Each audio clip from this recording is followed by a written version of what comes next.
Welcome to the relaunch of Client Nightmares, the podcast. I'm Ava. I'm Dylan.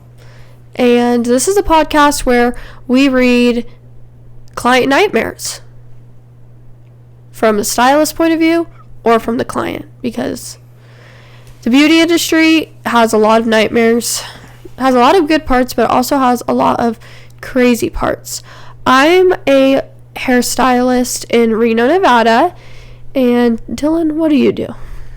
I do sales. I'm Ava's boyfriend and also have a 3rd grade reading level. Oh, great. Yeah, so get ready for that. I hope you guys want to hear his 3rd grade reading level, because he's really good. Me too, though. I kind of fuck up, so. All right. We're going to start it off with a little story about lice. This is just a fan favorite on this podcast, clearly. You want to read it? Yeah. Take it away. This is the Lice Podcast. All right, here we go. This story takes place at Paul Mitchell, the school. In 1 month, I had a bad case of lice. Now we're going to restart. You already fuck up. Oh, my God. Go ahead. Restart. It's interesting grammar. It really is. Here Okay, we go. grammar, please. This story takes place at Paul Mitchell, the school. In 1 month, I had a bad case of 3 lice clients. I feel like I handle myself pretty well when it comes down to some creepy crawlers in the scalp. But when client number 3 came in, I for sure thought the hair gods were trying to play a joke on me. Do you like the storytelling? Yeah. Creepy crawlers. In the scalp? My client came in for the first 10 to 15 minutes of the appointment, I hadn't even noticed she had lice. She was all parted out, and I was about to do my first foil when I saw it. Since I was now a lice specialist, I respectfully informed my client that she had lice and needed to go home and treat it. As she should. Before I was able to perform her service. Once my client left, one of my instructors came up to my station to ask me why my client left so soon. I then informed him that she had lice, and the second the word lice came out of my mouth, he jumped and cringed and even fake gagged. Oh, gosh, please. Come on, buddy.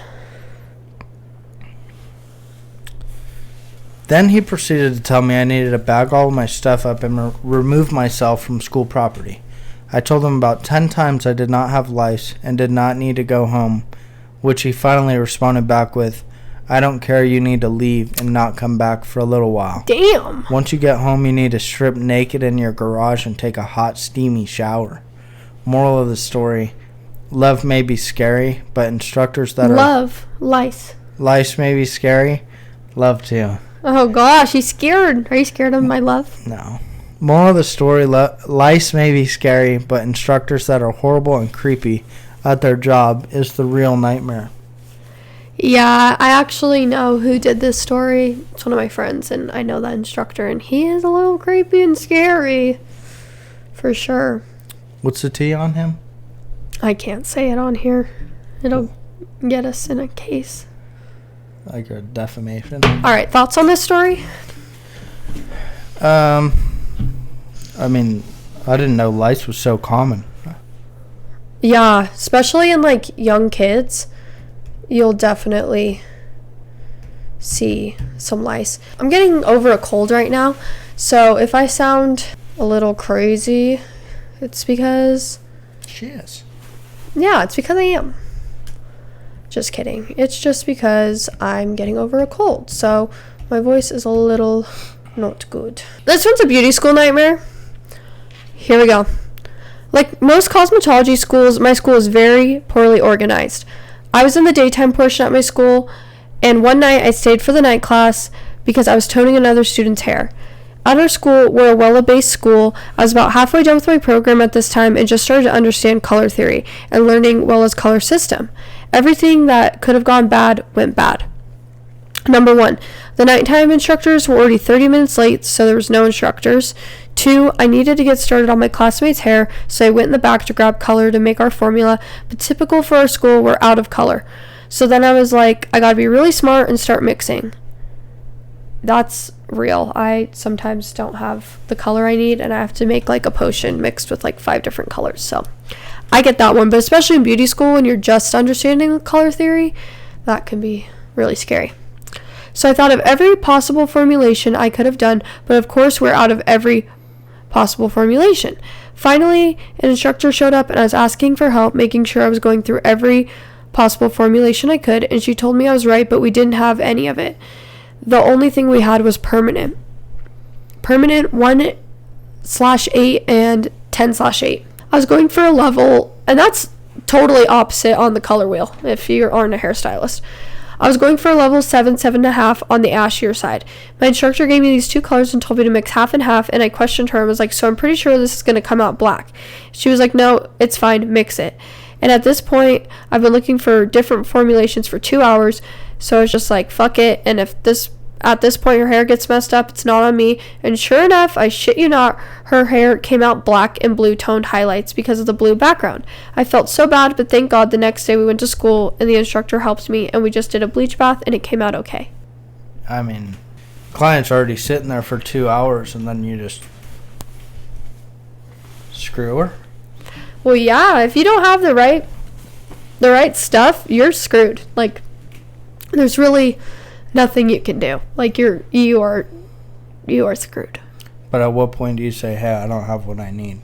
Well, I guess you can say that, but kind of depends what her hair looked like at the beginning. Like, if it was, like, bad and she needed to tone it. But, yeah, I guess if they were going to school together, you could have just said, hey, tomorrow we'll tone your hair. Oh, this is a classmate? Yeah, okay. They both went to the school, so they could have. But also, she was trusting her instructor, and of course her instructor had to say some whack-ass shit because these instructors... I wish that beauty schools paid the instructors better because I feel like we could get some really good instructors if they paid better. Would you do that? If they paid well? Yeah, I would do it. I could, like, work at the beauty school part-time if they paid really well. But I don't think they do. I think they pay, like, hourly, like, pretty bad. I don't know. I'm not a beauty school instructor, but it's a little insane. A little insane. Yeah, black and blue. I can already... One time, Amanda and I did that to a client in beauty school. We overtoned her, and her hair was, like, blue because we put ash, and it was so dark. So we fired up our straighteners as hot as we could, and we started straightening the toner out, and it strips the toner out. Oh, really? Yeah, her hair still turned out insane. But that was beauty school. That's just how the cookie crumbles. I think we have one more story. We're just going to keep this episode kind of quick and to the point. If you do like client nightmares, make sure to send it to your friends and all that fun stuff so that... We need stories. We need juicy stories. Yeah, we need juicy stories, guys. It doesn't even have to be a client nightmare. Just tell me the craziest shit you've ever heard someone say in the Whoa. chat. Yeah. You want to read this one or do you want me to read this one? It's pretty long. Holy Haley, I got it. Okay, I'm at 4%, so can you read with... I can be quick. With urgency. No worries. Okay. My nightmare client. Ooh. I had a lady scheduled for a haircut appointment in the middle of a week in the afternoon. I was still building my clientele after moving, so I didn't know who she was. Her appointment was scheduled at 3, and she called the salon around 2:50, asking the receptionist if it was okay to bring gifts to the hairstylist. Gifts? Yeah. Oh, okay. It's a new client bringing a gift. Sounds like a dream client. Depends what kind of gift you're getting, I guess. Our receptionist said yes, and after a few more words, ended the call. Is it a bomb? Couple minutes go by, and she is calling the salon again, saying she is struggling to find parking and will be a couple minutes late. That was okay with me because I book an extra 15 minutes for each appointment for events like this. Finally, after 10 plus minutes of her trying to park, she comes in. She hands me the gift she brought, which is a colorful mug holding a half-dead plant. Whoa. Along with an Easter Reese's candy. Mind you, it was September. This is insane. I get her to my chair and ask her what kind of haircut she wants. She would start telling me, but then would veer off topic. She kept giggling and looking over at the other stylist, which was the only other person there with me. She kept saying, I don't feel comfortable with her here too. Can we go somewhere a little more private? Whoa! I promise my money is good. Can we go to another room? Things like that. At this point, scared. I was like, what the fuck? No. Although I didn't say that, I told her that that was my station and we would be staying there. We then continued the appointment. Although I still hadn't even gotten the cape on her, she kept moving around and talking to me. Oh, God. What It was she then on? took another turn when she asked if she could feel my arm to feel my pulse and sing along to the beat of my pulse. What? No. Wow. Literally no. Sounds like a real experience. Wow. This has to be fake. This can't be real. Before I knew it, she had grabbed my arm, held my wrist with her fingers, and started singing. I'm scared. What song? I had no clue what to do at this point, and I was nervous, so my heart was racing. She noticed this and proceeded to ask, "Your heart is racing. Am I making you nervous?" Oh my gosh. It was 3:45 by this point, and my next client was at 4. I told the front desk to call and move my client to 4:15. I then told my current client I need to start your hair or I am not going to be able to do it. Finally, I was able to get her washed, cut her hair, simple one length, and get her blow dried. My next client had walked in and was waiting for me to finish. I had finished in time, taken the cape off, but she would not leave my chair. Oh God. She kept asking, "Don't I get a style?" I told her because we were running late, I didn't have time to style her, which apparently she didn't like because she proceeded to grab my flat iron from my station, grab the comb from my tray that I had used on her previously, and proceeded to style her hair with my tools. Oh, okay. And has the audacity to ask me to get her some hairspray from the front for her to use when she is finished. At this point, I was too stunned to speak, so I went to the front desk. About 10 minutes later, she comes walking up to pay. I rushed to get cleaned up and start my next client. She paid and left, thankfully not rebooking, but tried to come interrupt me with my next client in my chair and give me a hug. Thankfully, the receptionist had told her that I was already with my next client and that she couldn't do that. She left the salon at approximately 4:35. I told my boss about this and she banned her from the salon. She called 3 times a week after that to try and get in for another appointment, but no one wanted to have that experience. This happened to me years ago, but I still think about it to this day. Oh gosh. I want to know the song. I really do. What do you think it was? I've heard hearts beating fast. Sing something. What do you think they're singing? I don't know. Fast bass. Maybe. Well, maybe it was slow at first. Yeah, it probably started. Ready? Baby, just give me one reason. It was going faster. I don't know. You just speed up the song. Baby, just give me one reason, and I'll turn my back around. That's insane. I'm scared. I wish we got like a picture, an age. Yeah, guys, we need a description, but that was actually a really good story.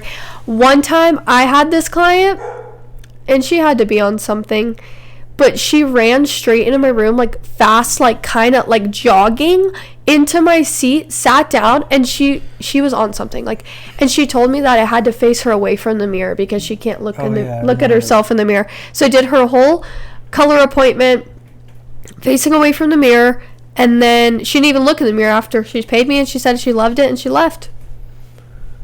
She might have been shrooming. I don't know, but she was cool. She paid me. She tipped me. She liked her hair. Just a hell of an entrance. Yeah, I've never seen her again. She beelined to the chair, head down. I was like, "Oh, hey, nice to meet you." Maybe she was like a runner. She needed to change up her look. Oh God, yeah. Well, those are 3 stories for our relaunch episode. Make sure to follow us on all socials and submit a story. If you're a client or a stylist, we want to hear your client nightmare. So we'll see you next week. Follow the original client nightmare. Yeah, original, guys. Little fucker. Love you, bye.